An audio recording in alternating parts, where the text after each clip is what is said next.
The spotlight of COP29 is to focus on initiatives by developed countries to finance climate action. However, this effort is not expected only from the governments. Global think tanks work on combining the data, policy and action in order to fight the climate change. There are particular examples of disasters that could have been prevented if there were more funds or action plans.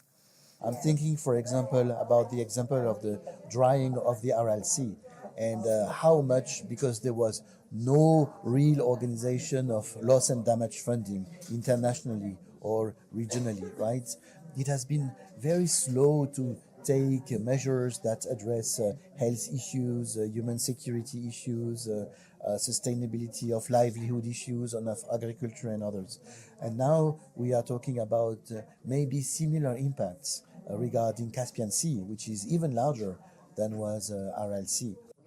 Senior advisor at Asian Development Bank Institute, Dina Ashgalieva, says, while we are dealing with reducing emissions, we also have to deal with sustainability and energy demand. According to her, the burden on developing countries has doubled or even tripled, and that means one source for funding is not enough. I believe that it should be contributions from all of us, not only from governments, but also from companies, from people. So it's not enough money from just one source. We need to collect, accumulate as many sources as possible. And I believe that all of us can contribute because it's not only about climate change, right? So, for example, we have other issues in developing countries. And, for example, energy demand is growing fast in developing countries due to population growth. So that means that we have to deal with many issues at the same time. Executive Director of the Center for Analysis of Economic Reforms and Communication of Azerbaijan, Musal Qasımlı, says the majority of countries accepted the National Adaptation Plan. But on the other hand, the alignment between this plan and nationally determined contributions are not at desirable level. And that's why we are here and providing global think tank forum, in other words, track 2. We try to urge track 1 and let themselves be guided a clear notion just to support this adaptation process. Experts say there are a lot of progress in climate finance and action. Many important things been discussed behind the closed doors and positive results can already be seen. For example, the multilateral development banks are catalyzing the private financing and using the public money. Right? So that's new. Lots of efforts are being made and lots of new ideas are emerging. So those things are being discussed more and more in Climate COP. Already I have heard some nice issues, arguments. So in this COP29. So very hopeful. Bringing the different parties to the negotiations table on this huge climate event aims not to conclude empty-handed. And so far, the positive comments show that it won't happen.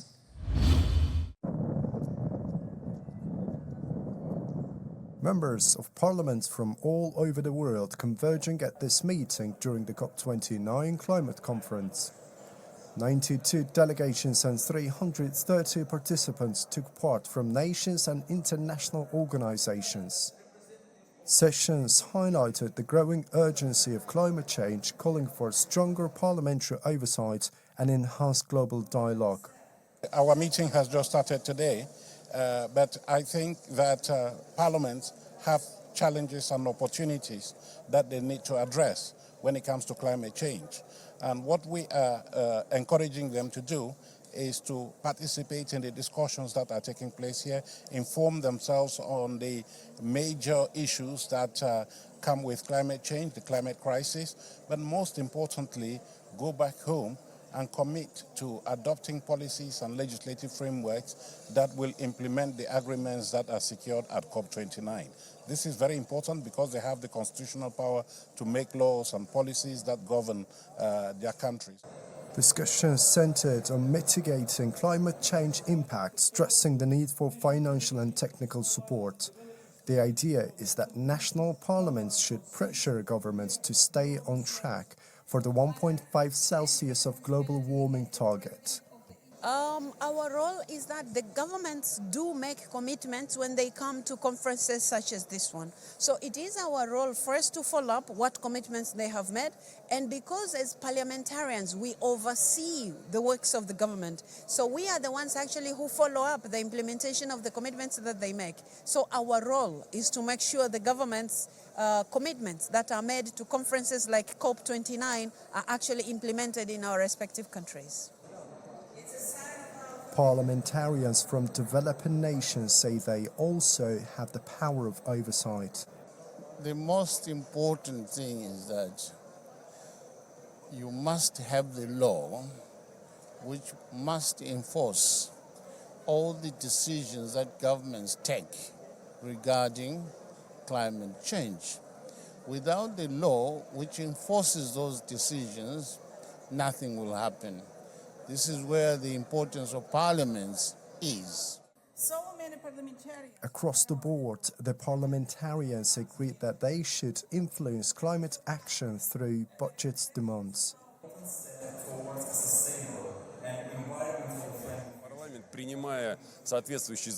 When adopting the budget law, parliaments can influence the allocation of federal and regional budget expenditures, including those aimed at climate protection. This work is carried out by the parliamentarians of the Republic of Azerbaijan, the Russian Federation, and indeed by parliaments worldwide, including members of the Interparliamentary Union. This is our primary mission. Moreover, we propose a set of recommendations to help our governments more actively implement the Paris Agreement and the agenda of the 29th conference, which is currently taking place in Baku.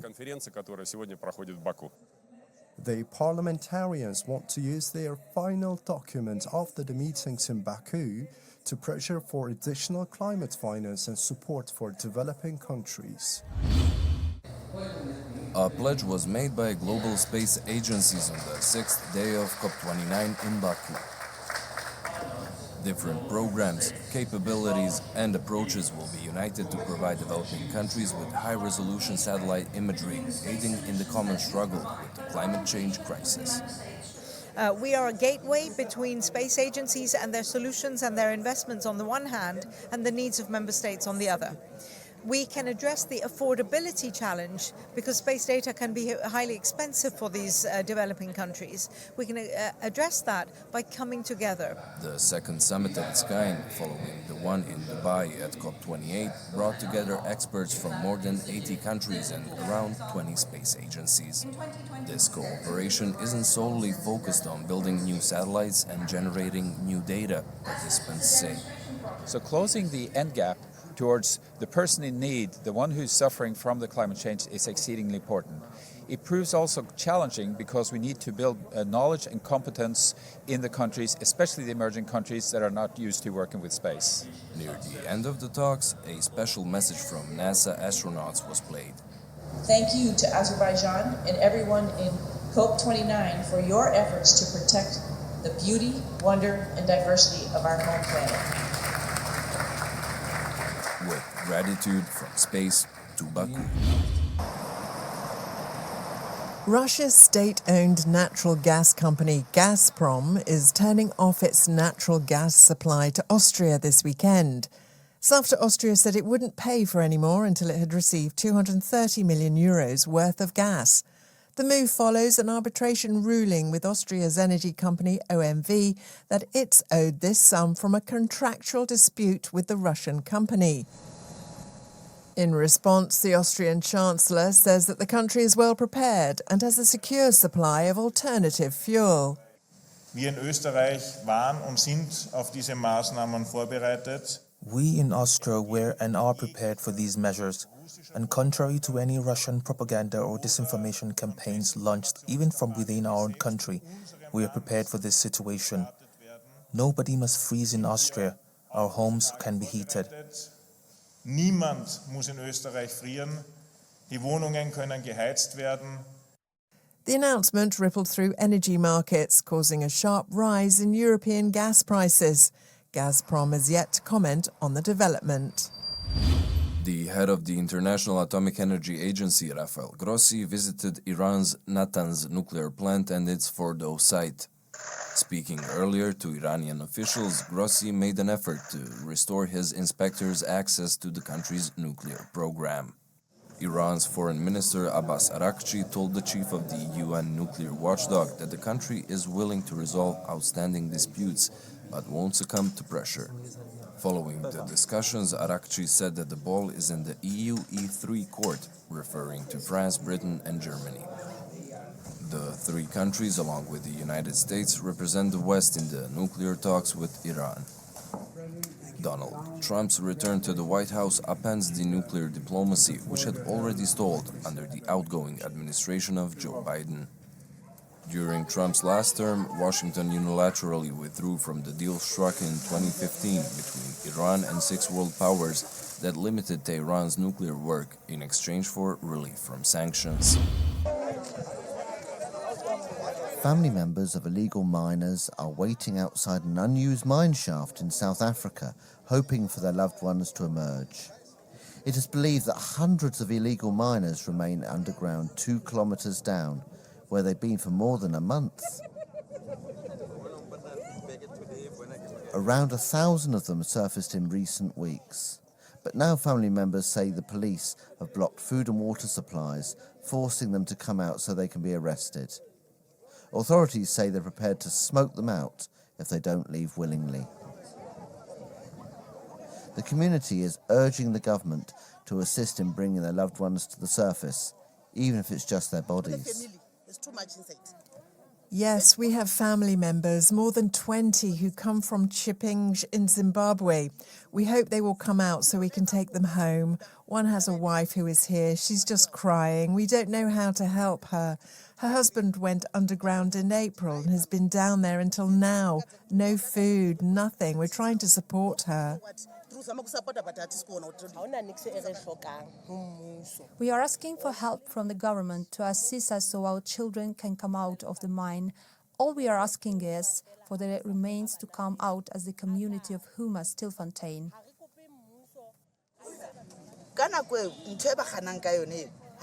This mine, it belongs to no one, and this mine has been here for a long time, but they don't open it so they can give people jobs yet.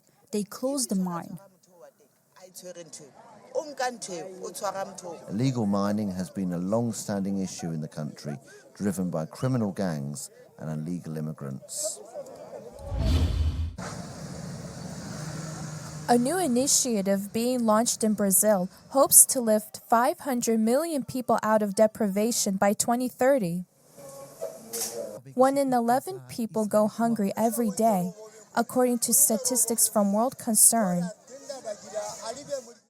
The Global Alliance for Hunger and Poverty will be introduced in Rio de Janeiro on Monday at the G20 summit.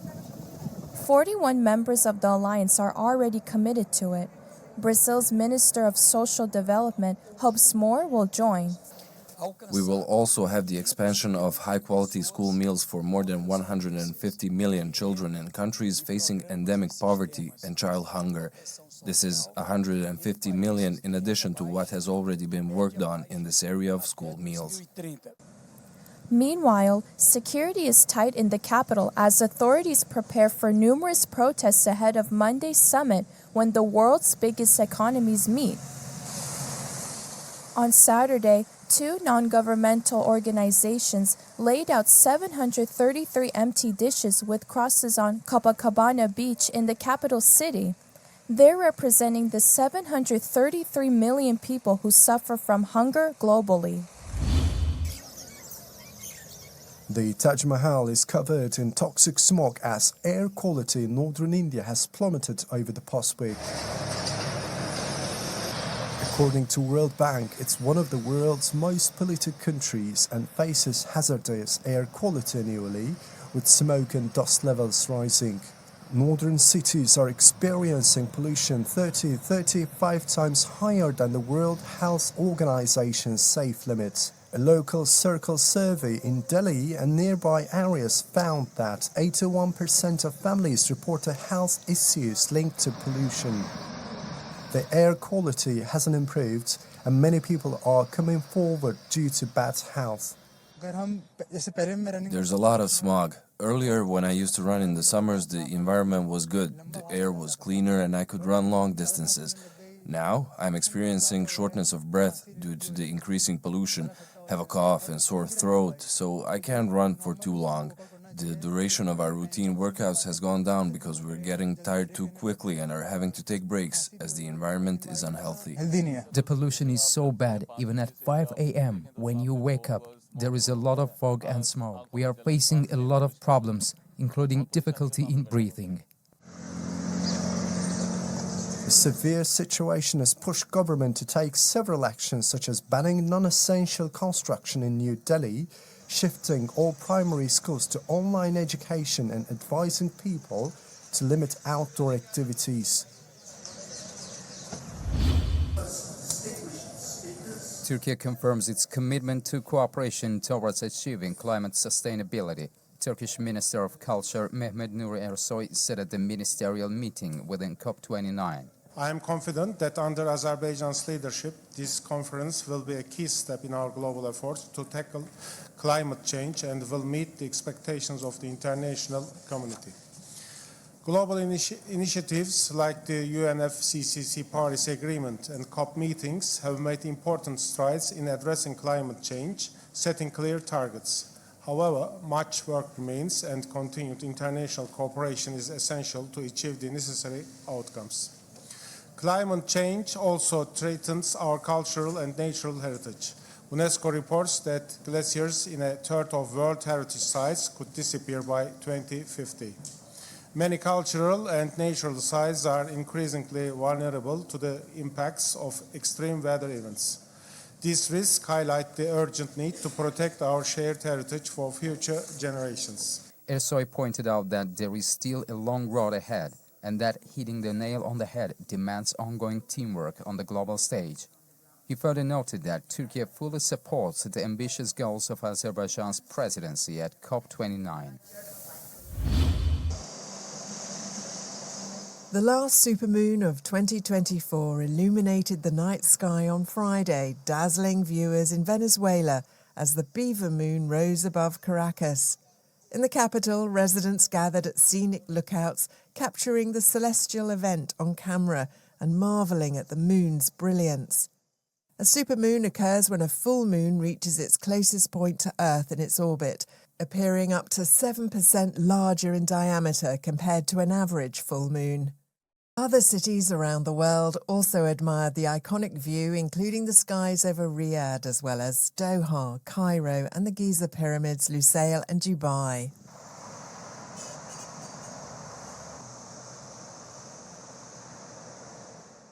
The term beaver moon refers to full moons in November, traditionally associated with increased beaver activity during this time of year. According to Gordon Johnston, a retired NASA program executive, this supermoon was the last of 4 consecutive ones in 2024, appearing slightly closer and brighter than the first, which occurred in mid-August. The next one isn't expected until November next year, making this an unforgettable celestial farewell for 2024.